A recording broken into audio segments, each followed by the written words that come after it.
The saloon grew quiet when the Apache chief slammed his hand on the table, towering over the young native girl. He laughed, mocking her in front of everyone, certain she'd cower.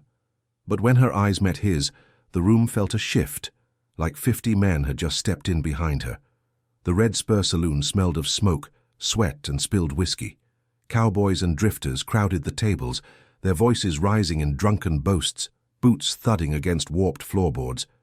But the loudest voice belonged to the man at the center, an Apache chief with silver-streaked hair, broad shoulders, and a cruel grin carved deep into his face.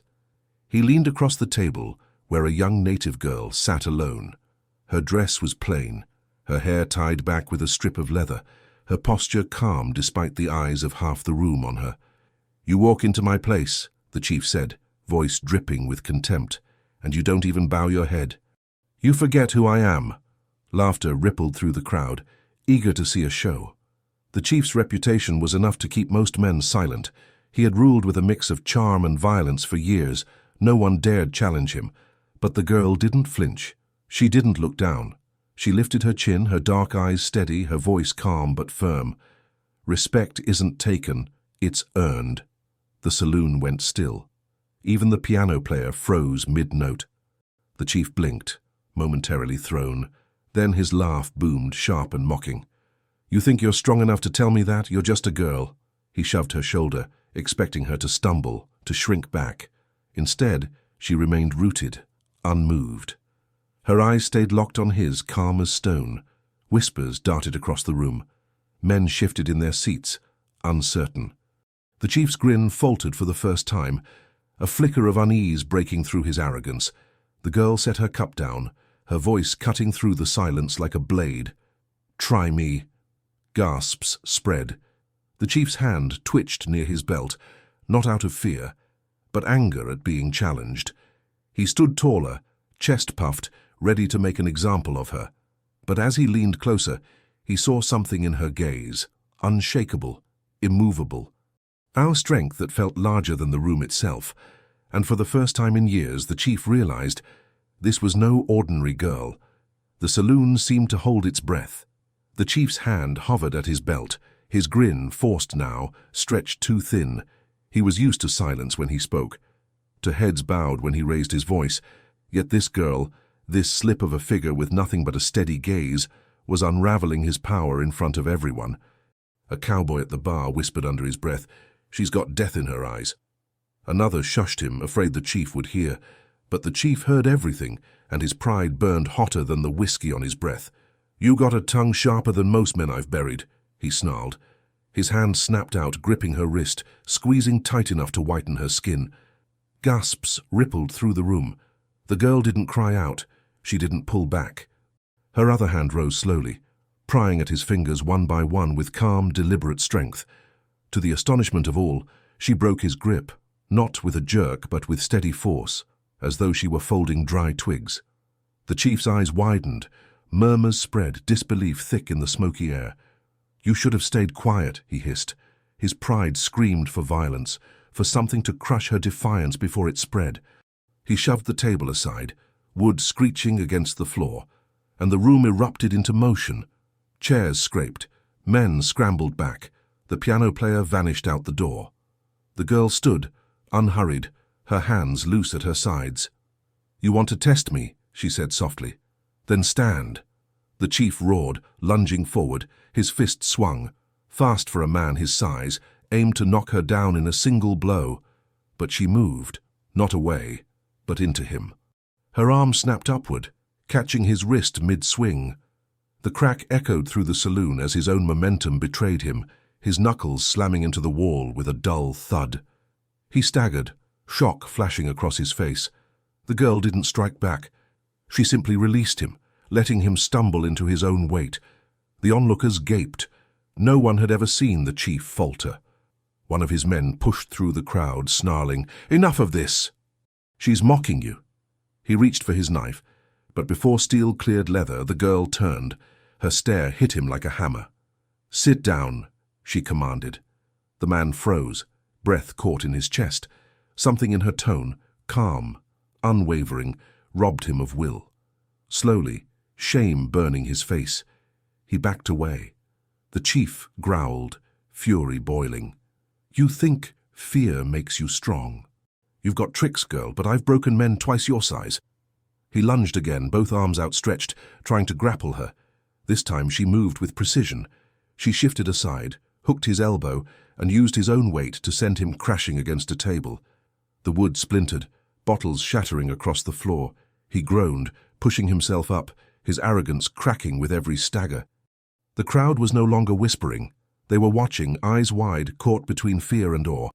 Some muttered prayers, others clenched their fists, secretly rooting for the girl, though they dared not say it aloud. The chief rose, blood trickling from his lip, his chest heaving. For the first time, uncertainty clouded his glare. The girl stepped closer, voice even, cutting through the silence. "Strength isn't measured by how many you've broken. It's measured by how many stand after you've tried." Her words struck deeper than any blade. The chief's rage swelled, but his confidence cracked. He swung again, wild, desperate. She caught his arm, twisted, and sent him sprawling onto his knees.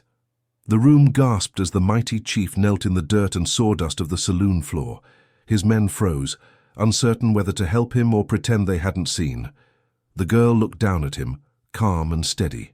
She didn't gloat. She didn't smile. She simply said, "You're not stronger than me, you never were." The chief's chest rose and fell, his pride shattering under the weight of her words.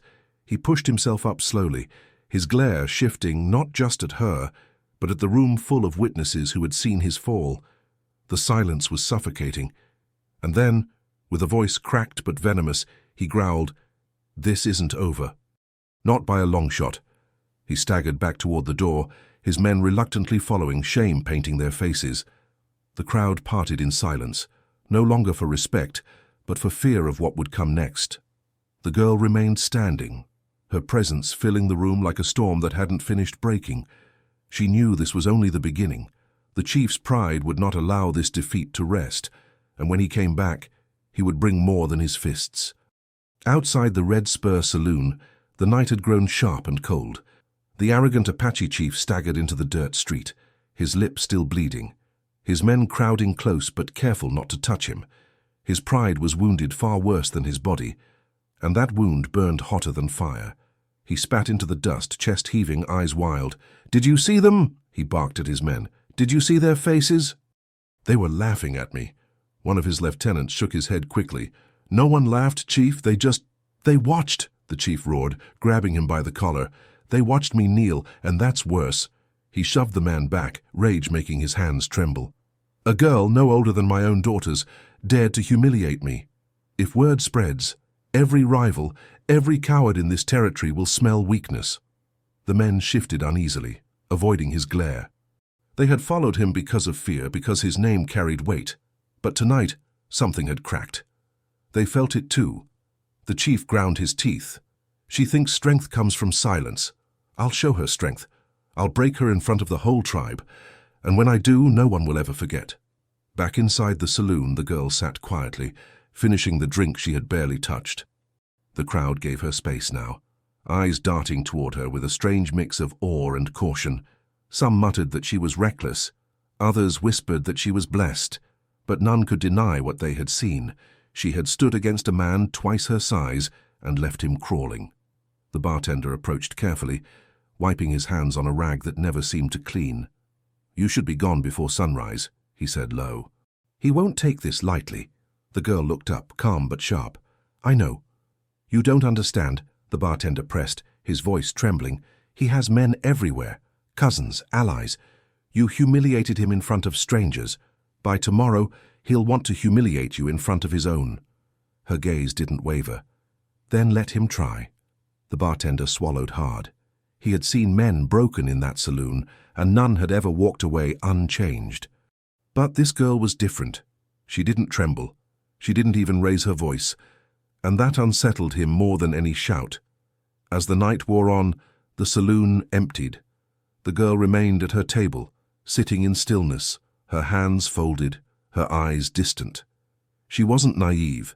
She knew what awaited her. Men like the chief didn't forgive, didn't forget. Pride was their god, and humiliation demanded blood. But fear did not grip her. Instead, she felt a strange clarity, as though the weight of years pressing against her shoulders had suddenly lightened. She had drawn a line tonight, one that couldn't be erased. Outside town, the chief and his men gathered at a campfire. Flames licked the night sky as he paced like a caged wolf, his voice sharp. "She has shamed me. If we let it pass, we all share the shame." He looked at each of them, daring them to disagree. "We ride at dawn. We'll drag her into the dirt and I'll make her beg." One man, younger, hesitant, cleared his throat. "Chief, she stood against you. Maybe she's not—" The chief's hand whipped across his face before the words finished. "You doubt me," he hissed. Blood trickled from the young man's lip as he lowered his eyes. The others said nothing, but unease rippled through them. Fear kept them still. But for the first time, loyalty cracked. The chief's voice hardened. "She is nothing. Just a girl who doesn't know her place. By tomorrow she'll learn." Back in town, dawn broke with a pale sky and cold air. The girl stepped into the street, her figure calm, steady. Whispers followed her. Mothers pulled children back from windows. Men lowered their eyes. Everyone knew something was coming. The stranger from the night before, the one who had stayed silent in the crowd, approached her. He was lean, scarred from old battles, his face worn but his eyes sharp. "You should leave," he said simply. She tilted her head. "And if I do, he'll claim I ran. Fear will own this place again." The man studied her, then nodded slowly. "So you'll face him." "I already did," she replied. "He just hasn't accepted it yet." Her calm unsettled him. He had seen fighters boast before battle, men drunk on pride. But this wasn't pride. It was something heavier, steadier. He stepped closer, lowering his voice. "Then you'll need to be ready. Because men like him, they don't come alone." She looked past him, toward the horizon where dust already rose. Hoofbeats carried faint through the morning air. Her voice was steady. "I know." The stranger followed her gaze, then rested his hand on the hilt of his revolver. "Then I'll stand with you." She glanced at him, her eyes unreadable, then gave the faintest nod. The sound of horses grew louder. The chief was coming, and this time he wasn't looking to prove his strength. He was looking to bury hers. The sun climbed higher, washing the town in pale light. Dust rose from the horizon, thick as smoke, and the sound of hooves carried over the empty street. The townsfolk pulled back from their porches, shuttering windows, dragging children inside. They had seen this before. When the chief rode in, nothing good followed. Dana stood in the center of the street, her posture calm, her hands empty. She didn't need weapons to show she wasn't afraid. Beside her, the scarred stranger adjusted his revolver at his side, eyes narrowing as the riders drew near. The chief rode at the front, towering in the saddle, his face set in stone. His lip was still cut, a swollen bruise marking his jaw where her strength had humbled him the night before. But his eyes burned with fury, and behind him trailed a dozen men armed, eager to erase the memory of his shame. The horses slowed, hooves grinding into the dirt as the group fanned out in a semicircle around Dana and the stranger. The air grew thick, the silence pressing like a weight. The chief dismounted with a thud, dust swirling around his boots. He stepped forward, voice booming. "Last night, this girl thought she could shame me. Thought she could stand above a chief." His gaze swept the street, daring anyone to meet it. "But today everyone will see who truly holds power." Murmurs rippled from the saloon doorway, where a cluster of townsfolk watched with wide eyes.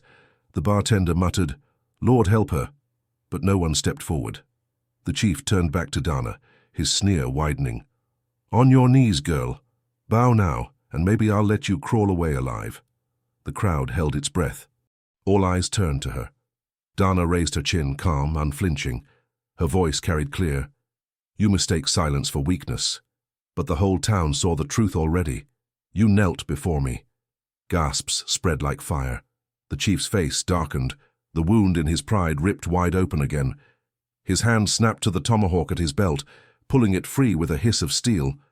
The stranger shifted, revolver half raised. But Dana lifted her hand, stopping him. "This is mine," she said quietly. The chief roared, charging. His tomahawk swung down in a brutal arc meant to split her skull. But Dana stepped aside with fluid precision, her hand snapping up to catch his wrist mid-swing. The force of his own strike jarred his shoulder, the blade biting deep into the dirt. Gasps erupted from the crowd as she twisted, forcing him to stumble forward. He yanked his arm back, swinging again, wild with rage. This time she ducked low, swept his legs, and sent him crashing to the ground. Dust plumed around him as he hit, his tomahawk flying from his grasp.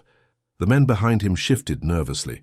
They had expected an easy show of power, not their leader humiliated again. The chief scrambled up, fury shaking his frame. "Hold her down!" he barked at his men, but none moved. Their eyes flicked between him and Dana, uncertainty gnawing at their bravado. She stepped closer, voice calm but sharp as steel. "You call yourself chief, but a chief protects his people. You protect only your pride." The crowd stirred, whispers growing louder. Some nodded, others dared to edge closer, drawn by her words. The chief bared his teeth, desperation bleeding into his rage. He lunged again, fists swinging. Dana caught one blow, blocked the second, then drove her palm into his chest. The impact sent him stumbling back, gasping for air. The stranger called out, voice steady, "It's over, Jed." But the chief, Jed, refused to yield. His pride was a beast too wild to cage. With a guttural cry, he grabbed a knife from his boot and charged once more. This time Dana didn't step aside. She caught his wrist, twisted sharply, and the knife clattered into the dirt. She held him there, their faces inches apart, her grip unbreakable. Her voice was low, carrying across the street. "This is your last lesson. Strength isn't in how many men fear you, it's in how many you can't break." Jed struggled, veins bulging, his pride straining against her calm, but her grip only tightened, her eyes burning steady. Slowly, inexorably, she forced him down. The crowd gasped as the arrogant chief sank to his knees again, this time not by accident, not by misstep, but by her deliberate will. Silence fell, heavy as stone. Every eye saw it, every heart felt it. The tyrant had been broken, not by blood, but by the truth he could no longer escape. Jed's men lowered their eyes, their loyalty unraveling in the dust. The townsfolk began to murmur, louder now, their voices carrying a new tone, not fear, but hope. Dana released him, stepping back, her chest rising steady. She didn't strike. She didn't gloat. She simply turned to the crowd. "You've seen who he is. Now decide if fear still owns you." The people looked at one another, uncertainty melting into resolve. One by one, they stepped forward, no longer hiding in shadows. Jed stayed on his knees, his breath ragged, his pride bleeding more than his body. And as the sun blazed overhead, the town understood. Something had shifted forever. But Dana knew. Humiliation alone would never be enough for a man like Jed, and the storm he carried would only grow darker before it ended. The dust still hung in the air long after Jed had fallen to his knees. The townsfolk slowly dispersed, but they did so differently this time. Heads not bowed, shoulders not hunched, voices not silent. Whispers carried strength now, not fear. They spoke of the girl who had stood unflinching, of the chief who had been broken twice before their eyes. Jed staggered to his feet, rage burning hotter than the desert sun. His men kept their distance, unsure if they were meant to help or flee.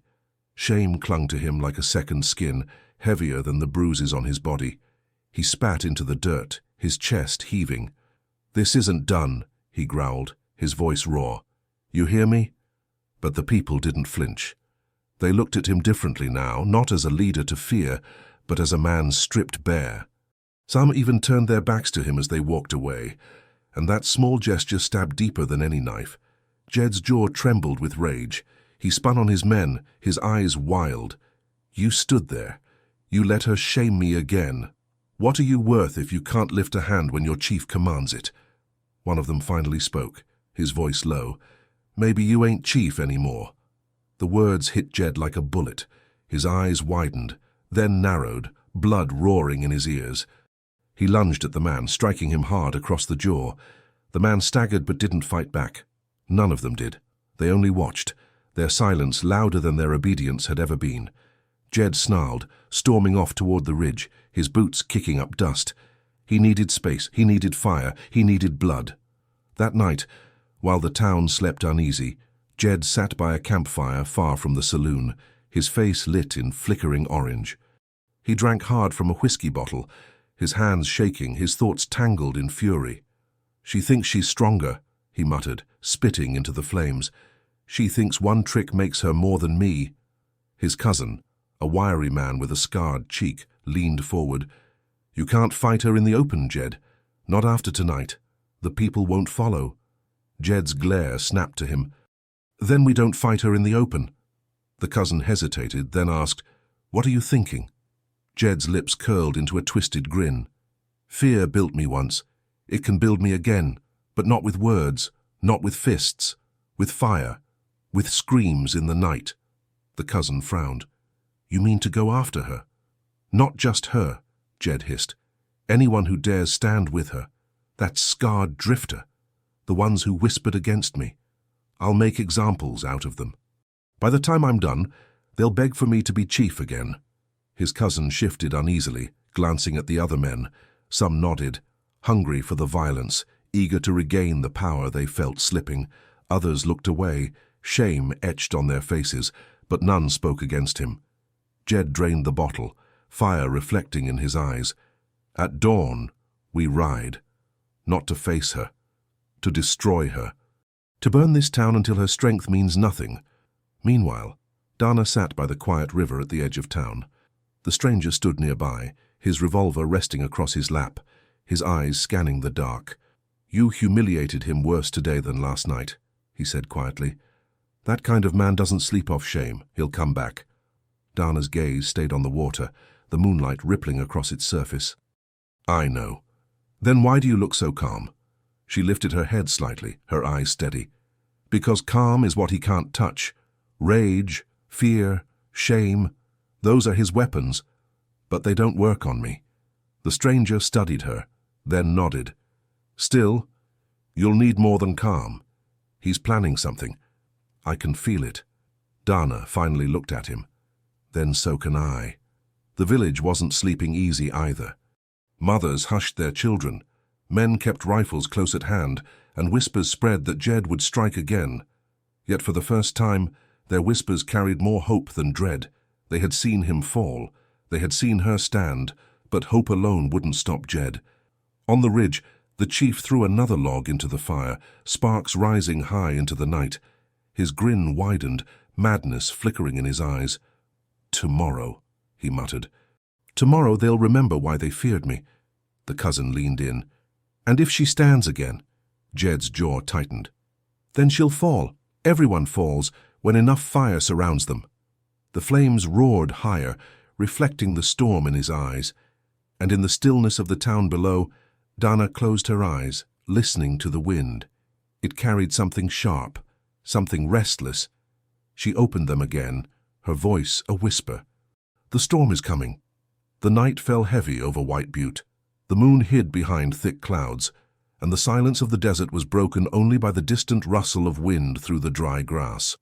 Families huddled inside their homes, doors barred, lamps extinguished early. No one trusted the quiet after what they had seen that day. Dana sat outside the old barn at the edge of town, her back straight, eyes fixed on the horizon.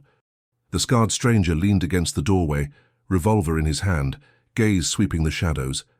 Neither spoke. They didn't need to. Both knew Jed was too proud to lick his wounds quietly. And then, faint but unmistakable, the sound arrived. Hoofbeats. Slow at first, then multiplying, pounding in rhythm. Torches flickered against the dark, bobbing like serpents weaving down the ridge. The stranger cursed under his breath. "He's here." Dana rose, her knife sliding free, gleaming under the fractured moonlight. Her jaw tightened. So let him come. The riders spread as they reached the town, surrounding it in a wide circle. Jed rode at the front, torch in one hand, his other arm still bandaged from the fight. His face glowed with a manic light, half shadow, half fire.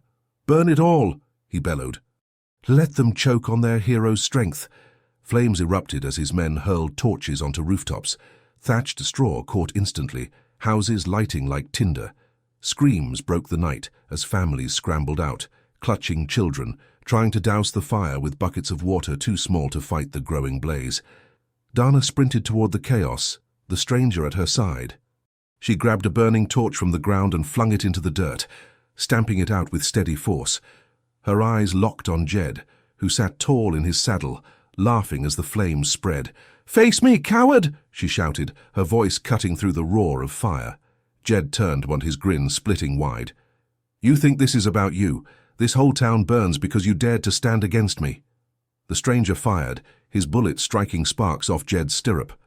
The chief jerked his horse back, sneering. "Kill them both!" he roared.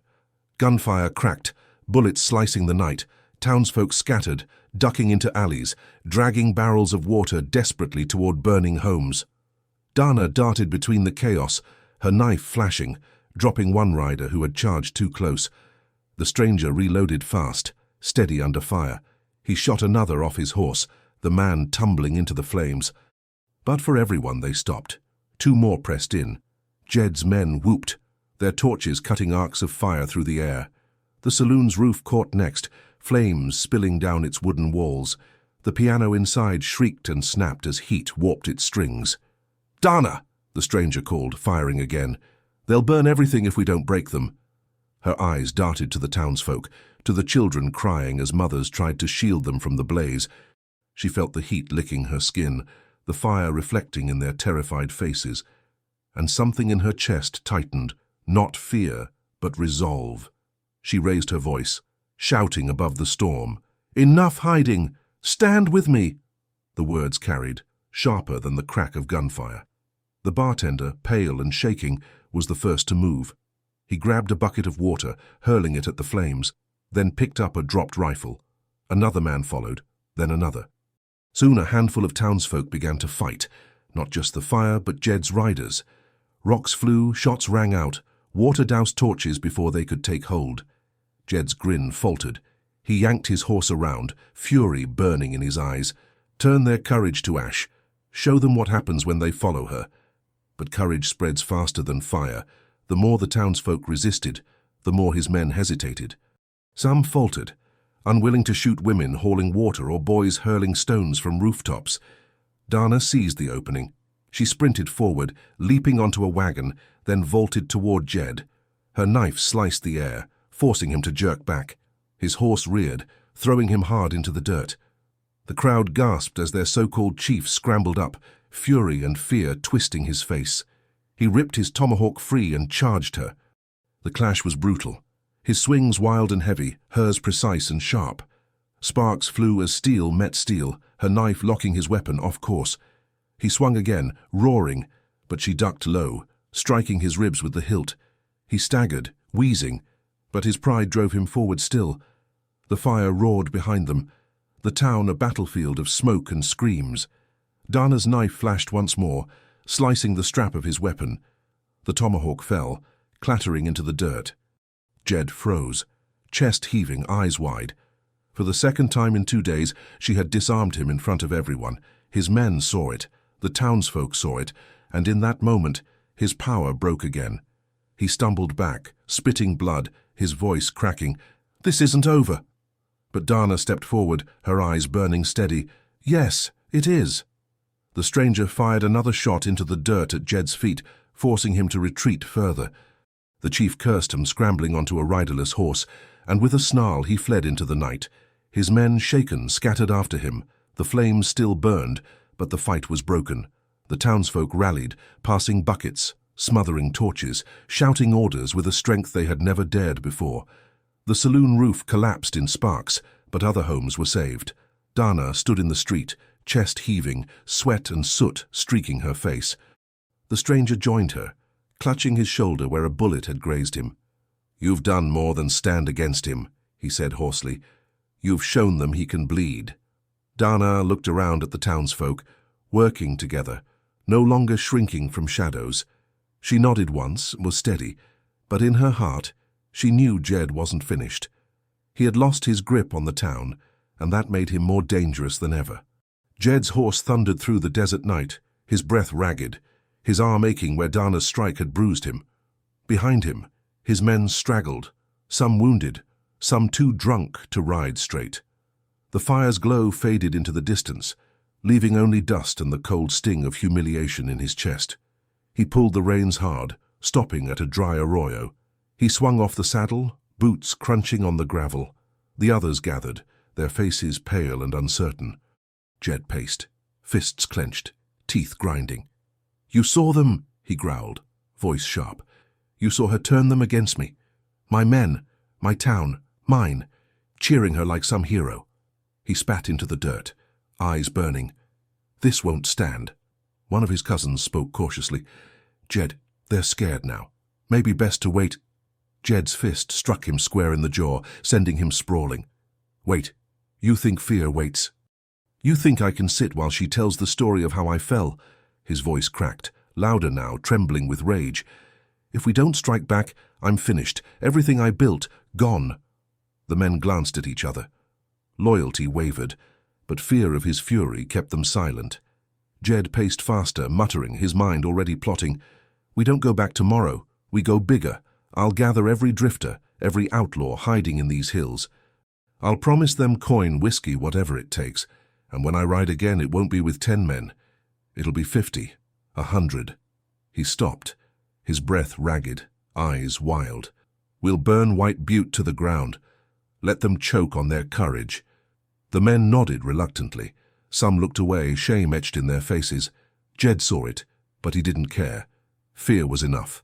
For now, back in town, smoke still lingered over rooftops, but the flames had been beaten back. Families huddled together in the saloon, their faces soot-streaked, their voices low.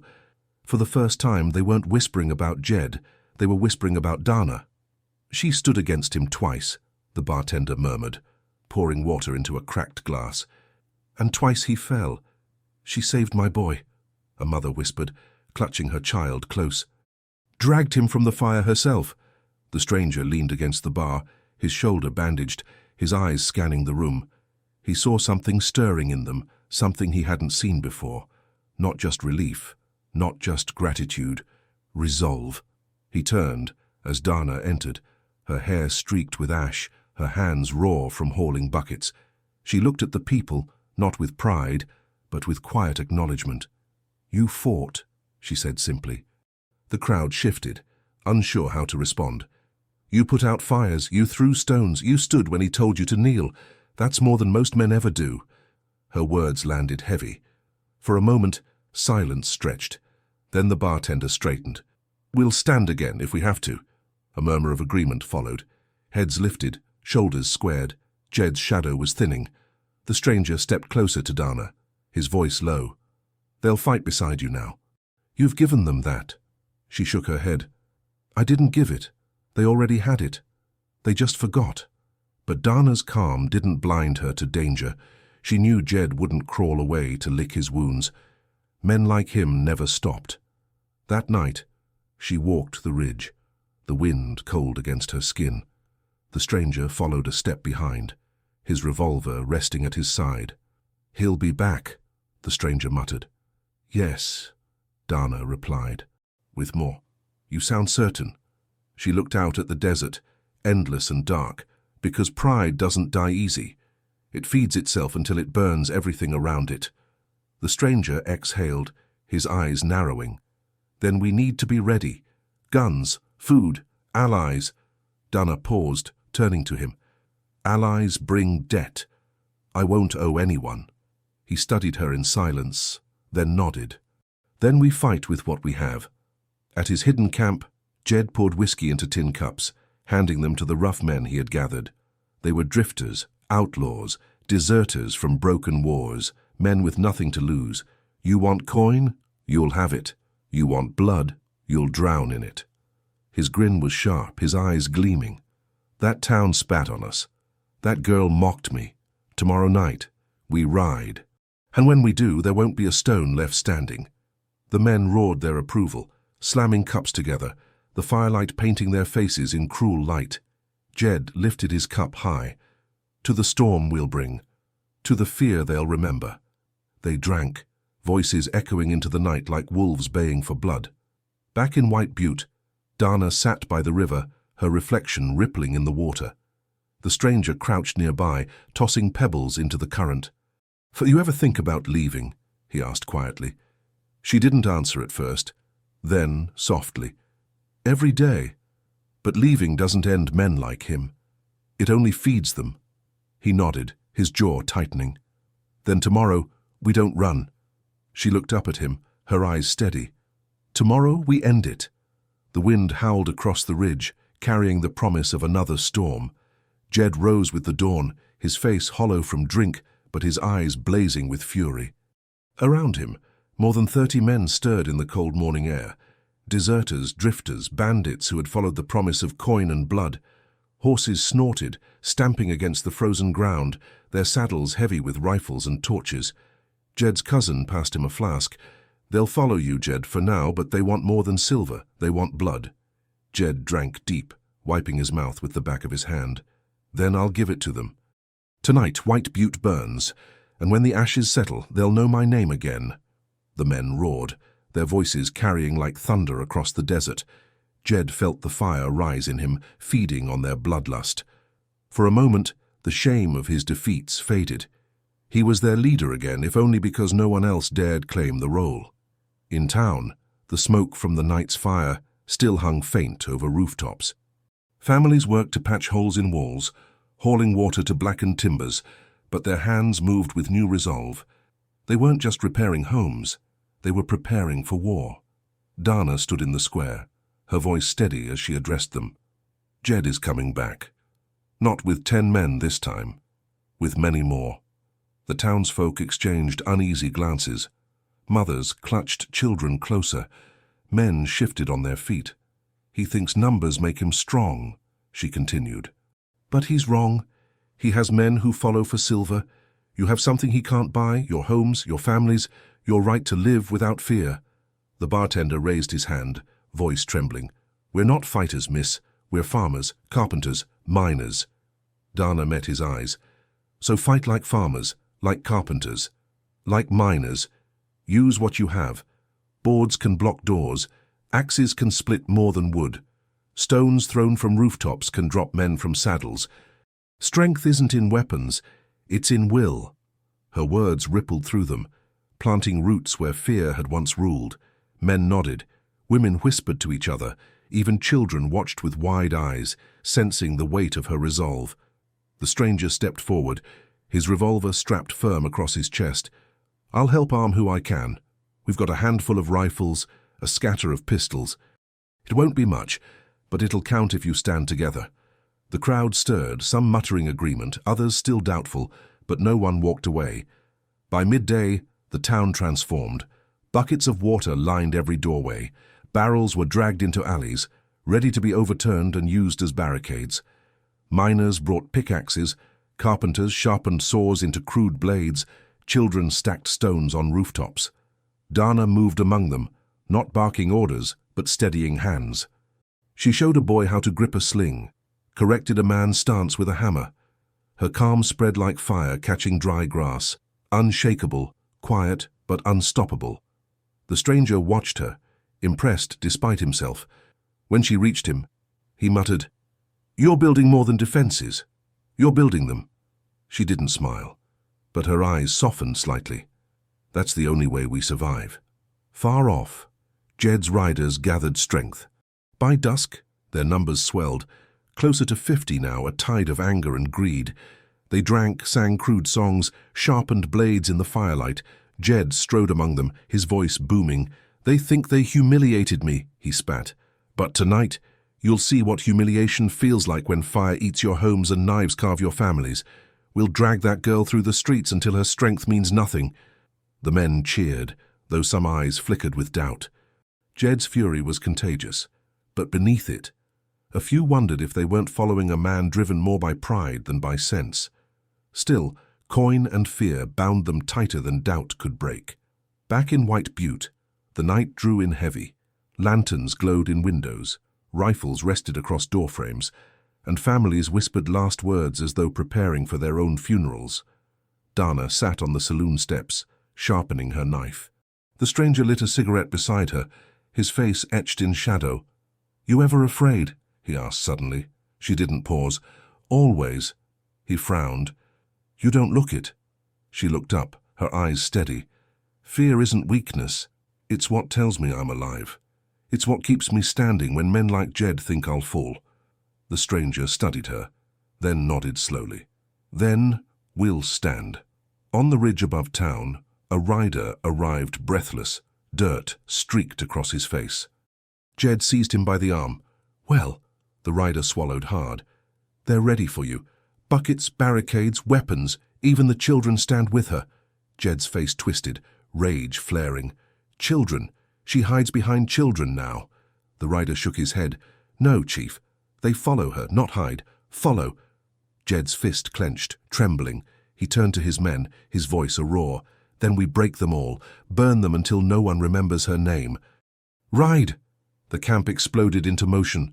Horses saddled, torches lit, rifles loaded. The sound of hoofbeats rose again, louder, heavier, a storm rolling toward White Butte.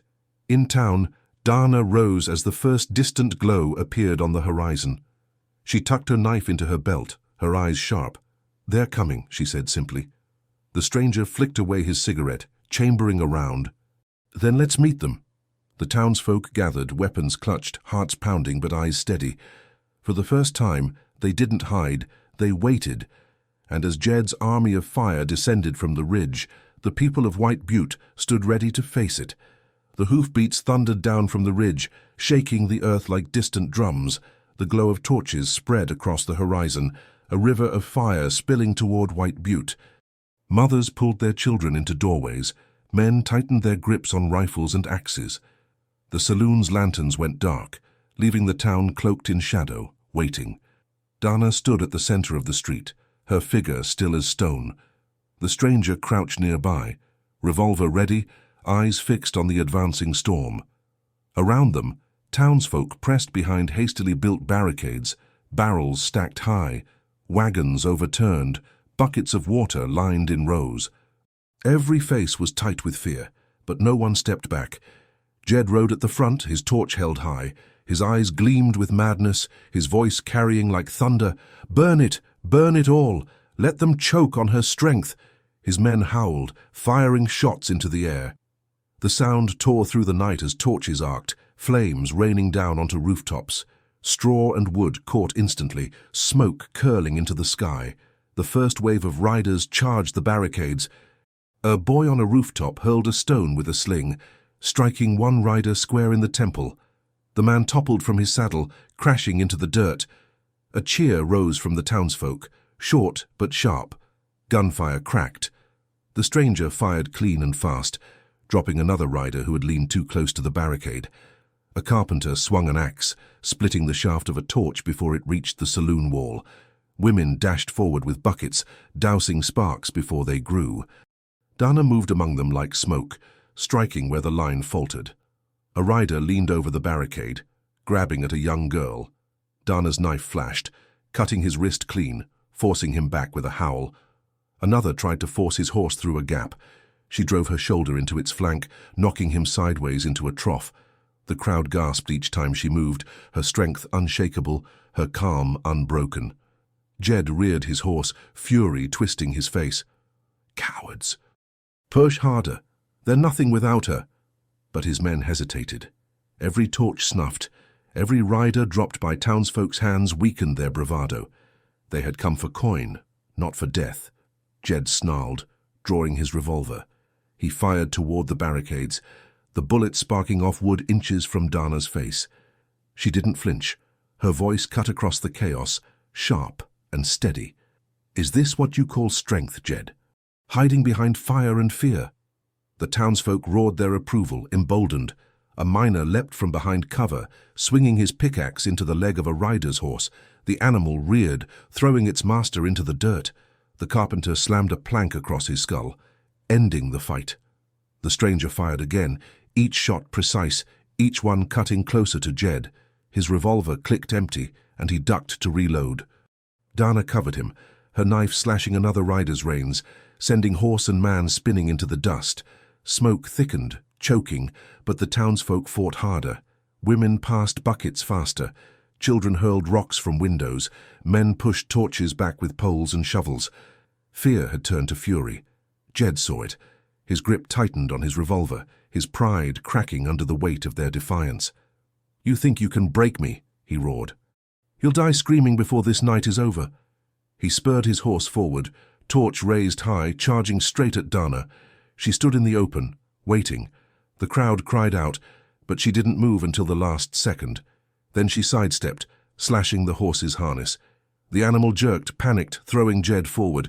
He hit the ground hard, rolling in the dirt. His torch flew, landing uselessly in a puddle. The townsfolk erupted in cheers, the first true roar of victory White Butte had ever known. But Dana didn't celebrate. Her eyes stayed locked on Jed, who scrambled to his knees, mud and sweat streaking his face. He raised his revolver with shaking hands, pointing it straight at her. The stranger shouted, "Dana, down!" But she didn't duck. She stood tall, her voice carrying over the chaos. "Go ahead, Jed. Fire. Show them how a chief proves his strength, by killing a girl who never bowed." Jed's hand trembled, his breath ragged. The crowd fell silent, every eye fixed on him. His men shifted uneasily, torches dimming in their hands. The moment stretched thin. Jed's finger twitched on the trigger. Then a rock flew from the crowd, striking his wrist. The revolver fired wild, bullet ricocheting into the dirt. Jed screamed, clutching his arm, the revolver falling useless at his feet. The townsfolk surged, emboldened. More rocks flew, shouts rising louder. Jed's men faltered, then broke, scattering into the desert. Some dropped their torches, others fled without looking back. Jed staggered, alone now, his chest heaving, his pride shattered in the dirt. Dana stepped closer, her knife gleaming, her eyes steady.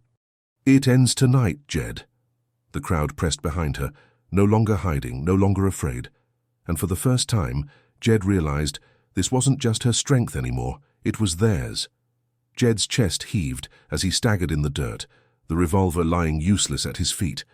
His men were gone, torches abandoned, their hoofbeats fading into the desert night. The once roaring flames around White Butte sputtered into smoke as the townsfolk fought them back with buckets and shovels. But Jed refused to see it. His pride burned hotter than the fires he had lit. He snatched his revolver from the ground with trembling hands, his eyes wild. "You think this is over?" he bellowed, his voice cracking. "You think you can strip me of what's mine?" Dana stood tall in the street, her knife at her side, her presence unshaken. Behind her the townsfolk gathered, farmers with hammers, carpenters with saws, miners gripping pickaxes, women clutching stones. Their shadows stretched long in the firelight, their silence heavier than Jed's fury. "You've already lost," Dana said evenly, "but you're too blind to see it," Jed roared, firing the revolver into the dirt. The shot rang out, echoing against the wooden walls, but it did nothing. Only smoke and silence answered him.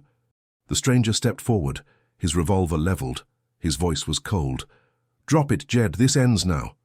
Jed's eyes darted wildly. He was cornered, but desperation twisted into madness. His gaze flicked to the saloon, then to the small group of children huddled near the well, their mothers shielding them. A cruel grin split his face. "If I can't break you," he sneered, "I'll break what you protect." Gasps tore from the crowd as Jed spun, aiming at the well. Mothers screamed, dragging their children close, but Jed's finger tightened on the trigger. Dana moved before anyone else. She lunged, knife flashing, closing the distance in heartbeats. The revolver fired, a sharp crack splitting the night, but the shot went wide, grazing the stone of the well. Sparks flew harmlessly. Her blade struck his arm, twisting the revolver from his grip. It clattered to the ground, useless once more. Jed howled, clutching his wrist, blood dripping between his fingers. But still he didn't fall. He charged her with his bare hands, fury making him stronger than pain. He slammed into her, the two of them crashing into the dust, his hands clawed for her throat, his weight pressing down, his breath hot and sour. "You'll kneel," he rasped, spit flying. "You'll kneel before me if it's the last thing you do." The crowd surged forward, but the stranger raised his arm, holding them back. His eyes never left Dana. "She doesn't need saving," he muttered.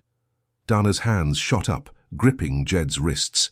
His strength was fueled by rage. But hers was steadier, forged from years of endurance. Slowly, inexorably, she pried his hands from her throat. His eyes widened as he felt his grip fail.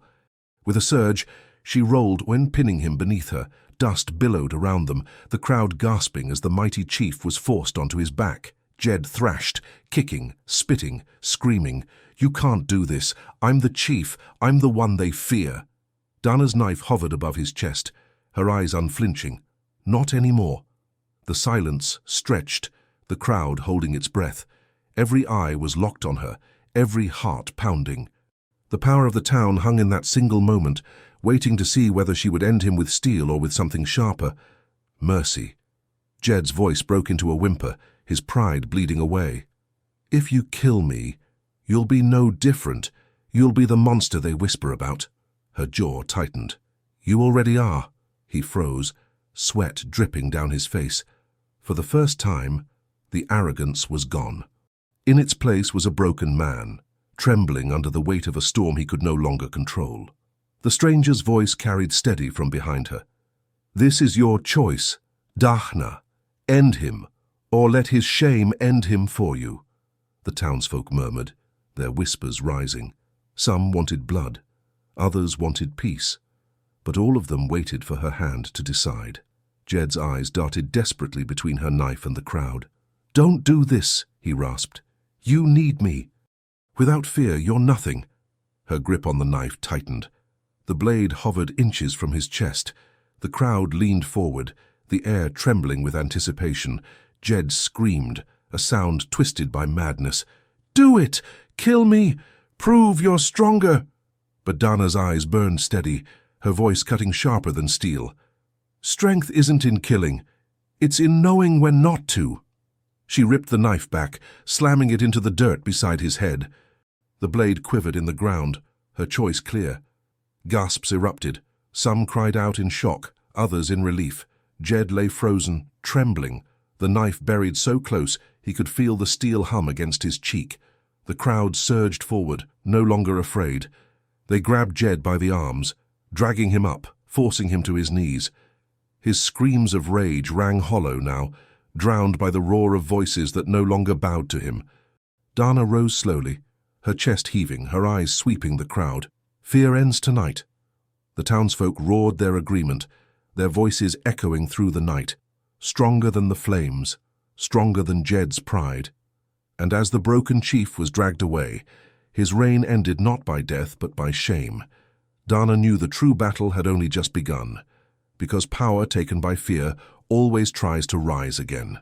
Jed sat bound in the center of the saloon, his wrists tied with coarse rope, his face swollen from the blows of men who had once called him chief. The crowd surrounded him, miners, farmers, women with soot-streaked cheeks, watching him like a caged animal. His pride burned hotter than the lanterns swaying above, even as his body sagged under the weight of defeat. "You think ropes can hold me?" he spat, blood flecking his lip. "I built this town. I made you fear me." "And fear always comes back," the crowd murmured, shifting uneasily. Some glared, others looked away, but none dared step closer. Dana stood at the front, her knife still sheathed, but her eyes sharp. The stranger leaned against the bar, revolver loose in his hand, watching.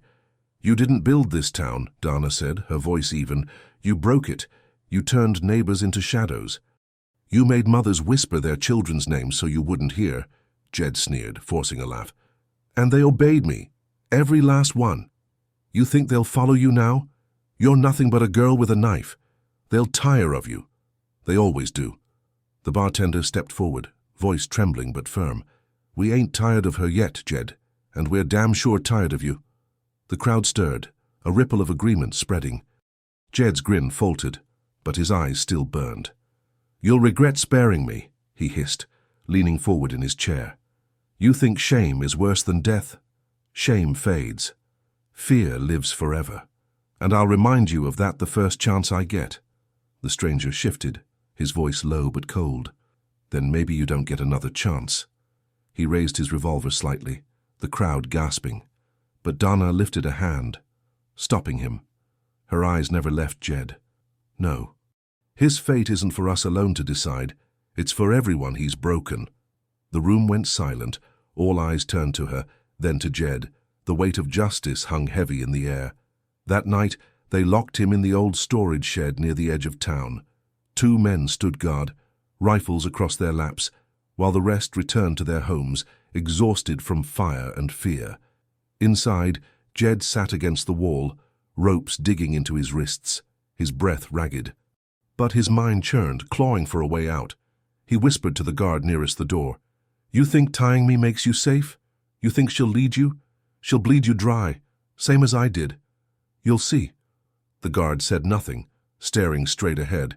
Jed leaned closer, voice dripping with venom. "You got a family, kids? When she brings more trouble here, and she will, they'll be the ones who suffer. Untie me now, and I'll protect them. I'll make sure no one lays a hand on them." The guard's jaw tightened, but he didn't move. Jed chuckled darkly. "You'll beg me yet, all of you." He sat back, the ropes biting deeper, his grin twisted. Meanwhile, Dana walked the silent streets, her shadow long under the moon. The stranger caught up with her, his limp more pronounced from the wound in his shoulder. "You know he'll try something," he muttered. "I know," she replied. "Then why keep him alive?" She stopped, turning to face him. "Because killing him makes me no different than him. Fear ends when we stop feeding it with blood." The stranger studied her, then sighed. "Maybe. Or maybe it ends when men like him never breathe again." Dana didn't answer. Her eyes stayed fixed on the shed in the distance, where Jed's shadow flickered in the lamplight.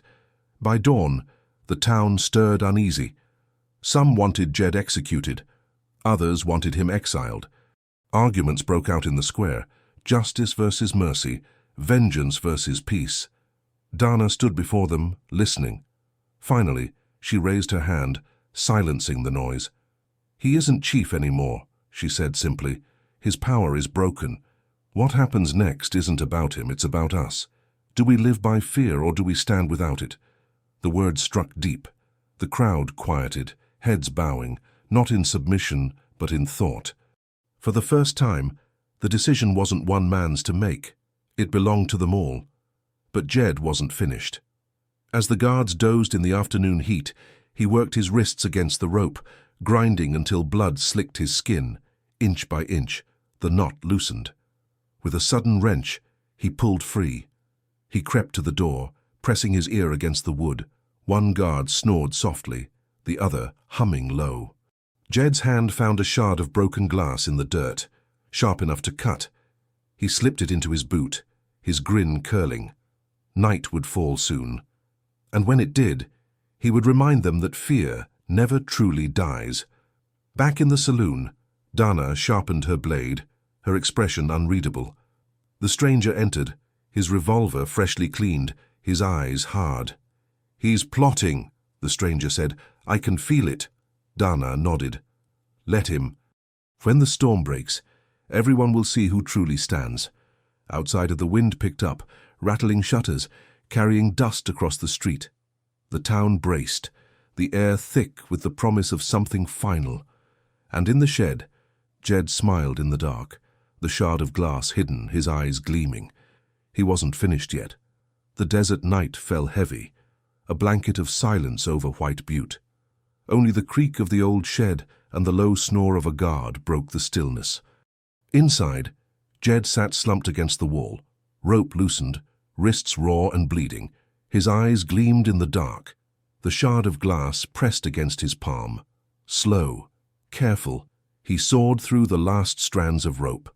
The fibers snapped one by one until his wrists slipped free. He rubbed them, ignoring the sting of blood.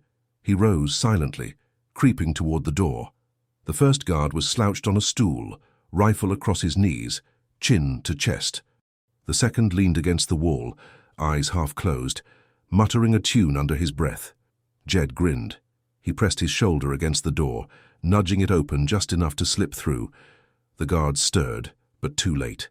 His fist smashed into one man's jaw, the other crumpling under a knee to the gut. Rifles clattered into the dirt. Jed grabbed one, swinging it like a club, knocking them both out cold. He stood over them, panting, his chest swelling with pride again. "You thought you could cage me," he muttered. "You thought shame was enough." He slipped into the shadows of the street, rifle in hand, moving quick but low. The town was quiet. Lamps dim, windows shuttered. Families slept uneasy, believing fear was gone. He would remind them. At the saloon, Dana stirred from the chair where she had been resting. Her eyes snapped open, instincts sharper than sleep. She rose, knife in hand, the hairs on her neck bristling. The stranger, half dozing at a table, caught her movement. "What is it?" he muttered, hand already reaching for his revolver. "Jed," she said simply. They moved into the street, silence heavy around them. The wind carried dust across the ground, whispering against the wooden boards. Dana's gaze swept the shadows, her body tense. Then the shout came. "He's gone!" one of the guards cried, stumbling into the street, blood streaming from his nose. "Jed broke free!" Panic rippled through the town. Men scrambled for rifles, women pulled children from beds, shutters slammed shut. Fear surged like a tide, threatening to swallow the fragile courage Dana had built. The stranger cursed, chambering around. "Where is he?" a gunshot answered. Splinters burst from the saloon post inches from Dana's head.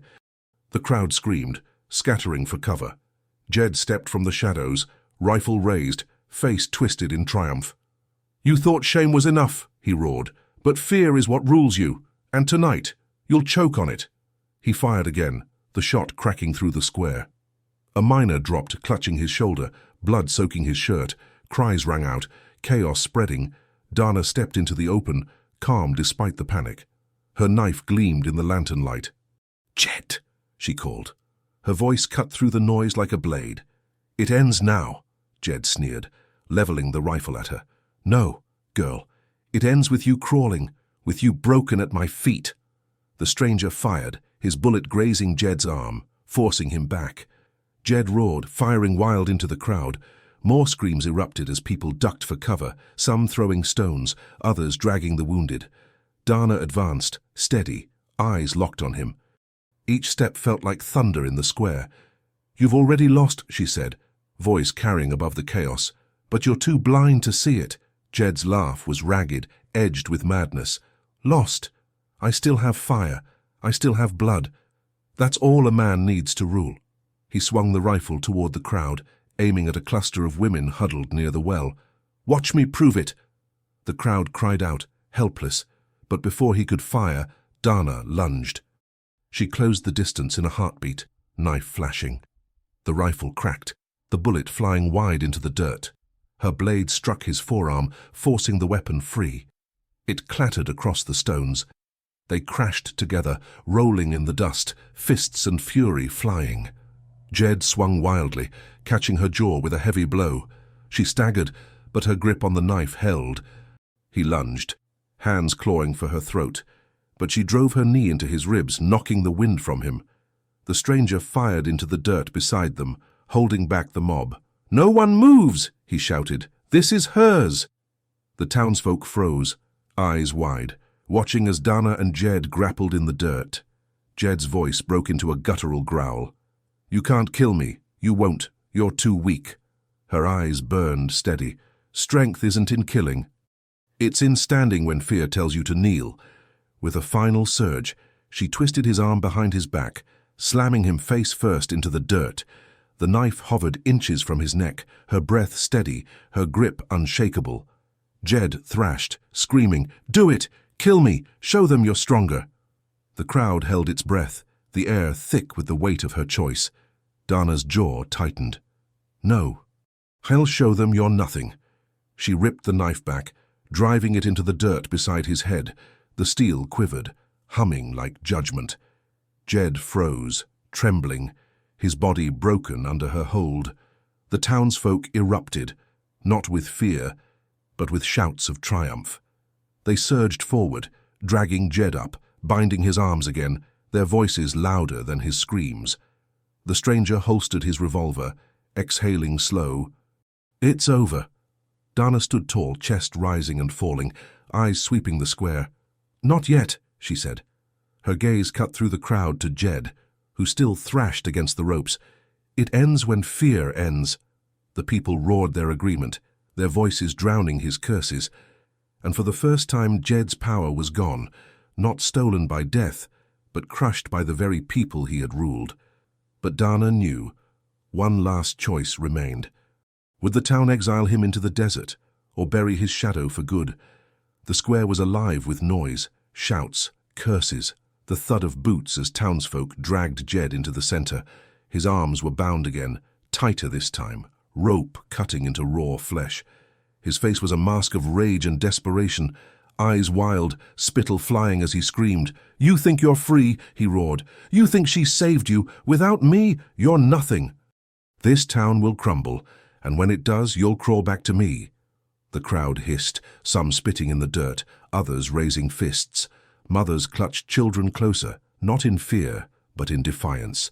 Miners and carpenters pressed forward, their rough hands eager to drag him further into the dust. The bartender raised his voice, trembling but firm. "Enough, Jed. We've listened to you for years. No more." Dana stepped forward, her presence silencing the noise. The townsfolk parted, forming a circle around her and Jed. The stranger leaned against a post, revolver resting loose in his grip, eyes never leaving the chief. Dana's voice was calm, steady, cutting through the clamor. "You ruled with fear. You broke neighbors, silenced mothers, bent children to your shadow. But fear ends tonight." Jed spat at her feet, his grin twisted. "Then kill me. Go on. Show them your strength the way I did. End me and prove you're no different." The crowd gasped. Some murmured in agreement. Ending him would be justice. Others shifted, uneasy, fearing that killing him would stain what they had just reclaimed. Dana crouched, her knife flashing as she drew it. She held it steady at his throat, close enough for him to feel the steel. Jed's laughter broke into the night, ragged, desperate. "Do it. You want them to follow you. Spilling blood is the only way they'll respect you." The crowd fell silent, breaths held, the weight of the moment pressing on every chest. Dana's eyes didn't waver. Her voice was quiet, but every word carried. Respect bought with blood dies with it. Fear dies when we stop feeding it. Jed's grin faltered. He strained against the rope, his body trembling, but her gaze pinned him harder than any knot. The stranger's voice rumbled low from behind. "They're waiting, Dana. Whatever you choose and they'll follow." She pressed the knife harder, not to cut, but to force Jed still. "Your power dies here, not with your blood, but with your shame." Gasps rippled. She pulled the knife away and turned, facing the crowd. "Decide. Will you carry his shadow, or will you carry yourselves?" The townsfolk erupted, some shouting for exile, others for death. Voices clashed, rising into a storm. Finally, the bartender raised his hands. "No more killing, no more blood. We throw him out. Let the desert decide his fate." Murmurs spread. Slowly, voices agreed. The desert was a harsher judge than any knife. Jed screamed, thrashing. "No, you can't. You need me." His voice cracked, growing smaller with every word. "You'll regret this. You'll—" But his words were drowned out by the roar of the people. They surged forward, dragging him toward the edge of town. His curses turned to broken pleas, his arrogance crumbling into pitiful sobs. At the boundary where dust met desert, they threw him down. His ropes were cut, but no weapon was given, no horse, no water, just the endless horizon waiting to swallow him. Jed scrambled to his knees, his eyes wide, desperation raw. "You can't do this. I am chief. I am—" Dana stepped closer, her knife still in hand, her voice calm. "You were nothing but fear. And fear doesn't lead anymore." Jed's mouth opened, but no words came. He saw the faces. Women, men, even children, staring back at him not with terror, but with cold resolve. For the first time, he was utterly alone. He stumbled into the desert, his figure shrinking against the vast emptiness. No one followed. No one looked away until he disappeared into the horizon. The crowd turned back, their silence heavy. Then slowly, steadily, voices rose, not of fear, but of unity. Hands gripped shoulders, children laughed nervously, mothers wept openly. The shadow had lifted. The stranger approached Dana, his gaze steady. "You didn't kill him." She sheathed her knife. Killing him would have made him a martyr. Living without power makes him nothing. The stranger nodded slowly. And you? What are you now? She looked at the people, their faces turning toward her, not with worship, but with respect. Her voice was soft. I am what they already are, stronger than fear, stronger than him. The crowd roared their agreement, the sound echoing into the night like a promise. For the first time in years, White Butte stood free. The desert dawn broke slowly, painting the sky in streaks of pale gold and deep crimson. The fires had been put out, the smoke drifted away, and the town of White Butte stirred with a quiet it hadn't known in years. Doors creaked open, children stepped into the street, and for once there was no shadow waiting at the edges. Jed was gone, swallowed by the horizon. No one knew if he would survive the desert, and few cared. What mattered was that his grip had ended, not by the edge of a knife, but by the will of the people who refused to bow any longer. Dana stood near the well, her face streaked with soot, her eyes steady but tired. The stranger leaned against the trough, his shoulder still bandaged, his revolver holstered for the first time since he'd arrived.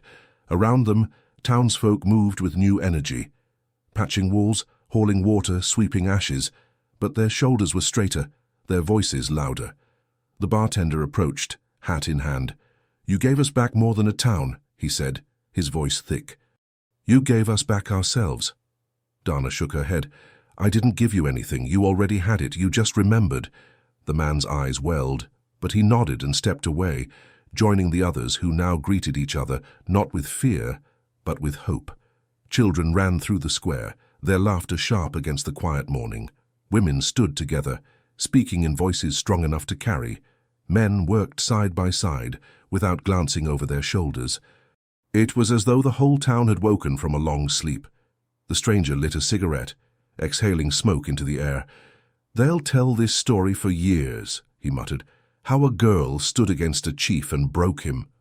Dana's gaze stayed on the horizon, where the desert stretched endless and unforgiving. It's not about me. It's about what comes after. Fear doesn't vanish. It waits. Men like him always rise again. The stranger studied her, then nodded. Then they'll know how to stand because you showed them. She didn't answer. Her silence was enough. That evening, the townsfolk gathered in the square. A fire burned, not of destruction, but of celebration. Bread was shared, water passed freely, laughter rising where silence had once smothered. An old miner raised his voice, raspy but clear. For too long, we lived under one man's shadow. Tonight, we live under our own strength. Cheers erupted, echoing across the desert. Dana sat apart, near the edge of the firelight. The stranger joined her, lowering himself onto the step beside her. For a long time, neither spoke. The fire crackled, the night wind carried dust, and the stars blinked overhead. Finally, the stranger broke the silence. What about you? You staying? Her eyes lingered on the people, faces lit with hope, children playing without fear.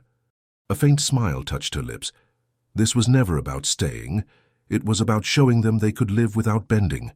He exhaled, nodding slowly. And what about him? Jed? Her face hardened. The desert is harsher than any blade. Whatever waits for him out there, it will strip him of the last of his pride. That's a fate worse than death. The stranger flicked ash into the dirt. Maybe? Or maybe he crawls back one day with new men at his side. Dana's gaze sharpened. Then they'll remember, and they'll stand again. The stranger studied her, admiration and weariness mingling in his eyes. You carry storms wherever you go. Her voice was quiet, almost a whisper. Storms don't ask to be carried, they rise where they're needed. As the fire burned lower, the people of White Butte began to drift to their homes.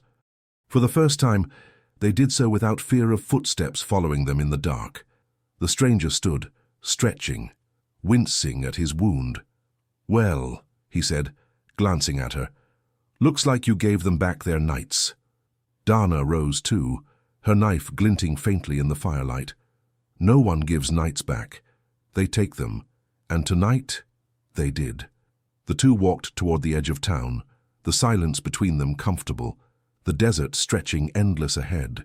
Behind them, White Butte stood alive again, not perfect and not unscarred, but free. And for the first time in years, freedom felt stronger than fear. Stories like Dana's remind us that true strength isn't about crushing others. It's about standing when fear demands you kneel. If this story moved you, don't forget to subscribe so you won't miss the next tale. And if you're ready for another powerful journey of courage and resilience, watch the next video on your screen. You won't want to miss it.